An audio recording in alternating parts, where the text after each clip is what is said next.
My name is Gina and I'm a therapist. I work at Prairie St. in Fargo. In this mental health education, I want to talk to you about uncertain times and ways to manage our stress. First, think about the different ways that your body experiences stress. For many people, they'll hold it physically in their bodies, either in the form of headaches, stiffness in their shoulders, maybe even in their lower back.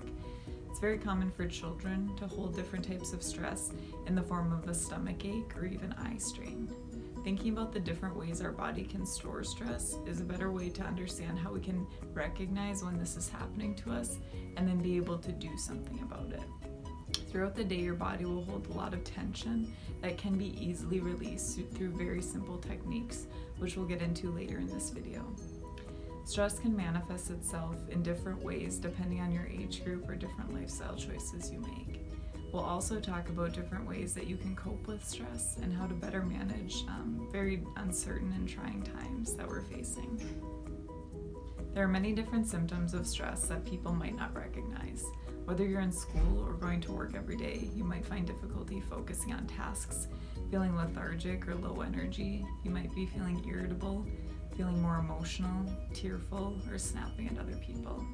Recognizing how your body keeps stress and how you express stress can be a good way to be able to manage it better for both you and your family.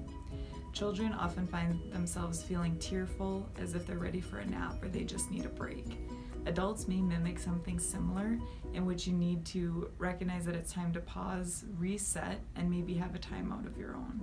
Whether you have to shut your office door or just go to a quiet space when you can clear your head for a few minutes. These small pauses throughout the day can help break up stress and lessen the effects that it might be having on your school or work.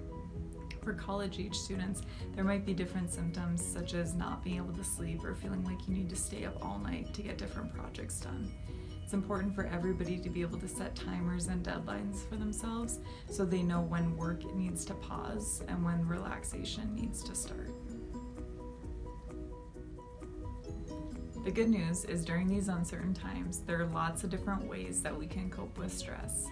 Many of you probably know about different distraction techniques. When we're feeling stressed, anxious, depressed, upset, there are a lot of things we can do to distract our minds from what's happening. Deep breathing techniques, watching a funny show, going for a walk. You'll find your own ways to cope with this uncertainty and ways to release your stress. For some people, it's through sports or physical activity. For some people, it's a gentle nap or some soothing music. I'm going to go over a few different coping skills that you can learn when you're feeling especially stressed out. These are very easy and you can do any combination of them. The first one is to just simply breathe deeply and into your stomach. When we breathe up into our chests, we'll actually begin to feel more nervous. But if you put your hand on your stomach, and some people it helps to put one hand on their chest, just breathe deeply until you feel your belly button expanding.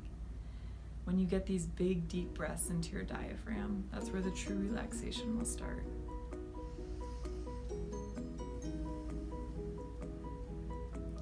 The key to reducing stress through breathing techniques is not actually in how deeply you breathe or in how low your stomach you breathe, but actually how slowly you breathe out. There are many different apps and tools you can use, but one of them that can make it really easy is thinking of your breathing as a square.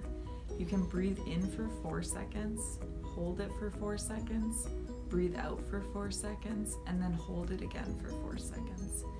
Everybody will have a different lung capacity, so finding a different number set for you will be really important. And remember, the goal is to breathe out as slowly as possible, trying to work your way up to exhaling for 7 to 8 seconds.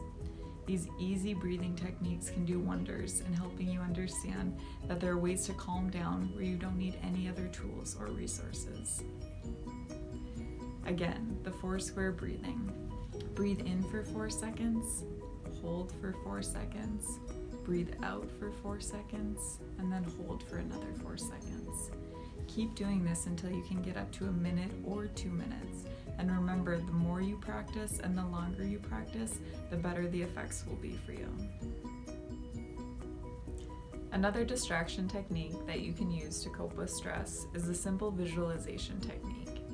You can sit in a nice quiet room, roll your shoulders back, and close your eyes. Just imagine that you're at your favorite place. For this example, I'll use the beach. Imagine walking along a nice sandy beach. Bring all of your senses into this experience. Feel the warmth of the sun as it touches your skin, and feel the hot sand beneath your feet. Imagine that you can hear the waves lapping up against the shore, and maybe some wind or even a seagull in the background. Just picture yourself walking along this beach, doing everything you can to absorb yourself into that moment. Now imagine sitting down on the beach, finding the perfect spot where there's nobody else near you. Just imagine looking out into the rolling blue waves, hearing the peaceful, rhythmic sounds, and finding a way to just simply be at peace and relax. Know that you can stay in this moment for as long as you want. There's nowhere to go, nowhere to be, just to simply take care of yourself and relax. For many people who are working from home or completing school from home, it's important to establish some sort of schedule and routine, knowing that there has to be a lot of flexibility built into each day. It's important for people of all ages to have the same wake-up time, and even on the weekends not to deviate minus or plus 1 hour from when you're generally waking up. So if you normally get up at 7 a.m. on the weekdays, you shouldn't be sleeping past 8 a.m. on the weekends. Keeping this schedule can establish some stability and some routine during an otherwise very chaotic time. It's important also to set in meal breaks, times where you can get some fresh air outside, times where you might have to do indoor fitness, times where you schedule to chat with friends or family. You can also put in some leisure time or different self-care time. Finding a schedule that works for you, knowing you're going to be changing it throughout the days and weeks. For families who have parents working from home and children doing school from home, it's important to schedule time away from one another so that the stress of being in close proximity doesn't get to the point where people are fighting or arguing or being irritable towards one another. Any adult, whether you're at work or working from home, will benefit from finding healthy ways to segment their day, always trying to keep their actual work to about 8 hours a day, any leisure, fitness, or fun activities to another 8, and then sleeping for the remaining 8 hours. In this next section, I want to talk about changing negative thoughts. You all know someone who tends to lean more on the negative side. It might be sunny and 75 out, but they still complain about the weather. Being able to recognize these thoughts can be hard, so asking someone close to you to point out when your thought stream is getting negative can be really helpful to making positive changes. Every time you think of something is not going your way, consider what the opposite might be. So let's say your car has a flat tire. The opposite might be the tire blowing out on the highway while you're driving 75 down the interstate. Thinking about a small inconvenience like a flat tire in a parking lot, by comparison, seems a lot safer. There are other ways to change your negative thinking just by recognizing that you're doing it. For example, when you think about all of the heavy snowfall that this region tends to get, you can think about an opposite climate that maybe you wouldn't enjoy living in, such as the desert where it gets up to 117 degrees. Another resource you can use to help change your thoughts is a therapy called CBT, which stands for Cognitive Behavioral Therapy. It's really simple to learn and can be helpful in recognizing negative thought patterns. So thoughts lead to feelings, and feelings lead to actions. Imagine your thought of getting stuck in traffic. What first comes to mind? Oh, I'm going to be late. This is so frustrating. Why are all these people going the same direction that I'm going? When you have that thought, you might start to feel stressed, anxious, upset, and then your behaviors will reflect that feeling. You might start tailgating the person in front of you, beeping your horn, doing other behaviors that don't really align with who you want to be. So in order to change this, you have to go back and change how you think about the situation. So the next time you think you're stuck in traffic, how can you think about that differently?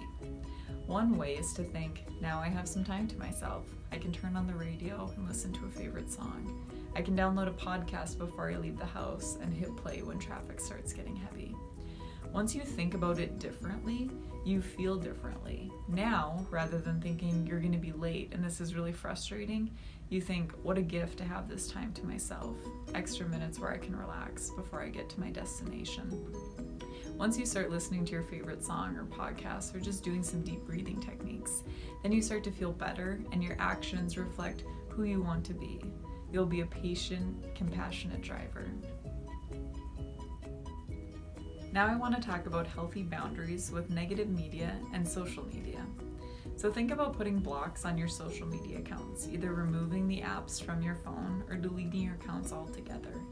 When you have your TV on, limit the amount of time that you spent watching the news or listening to different news sources.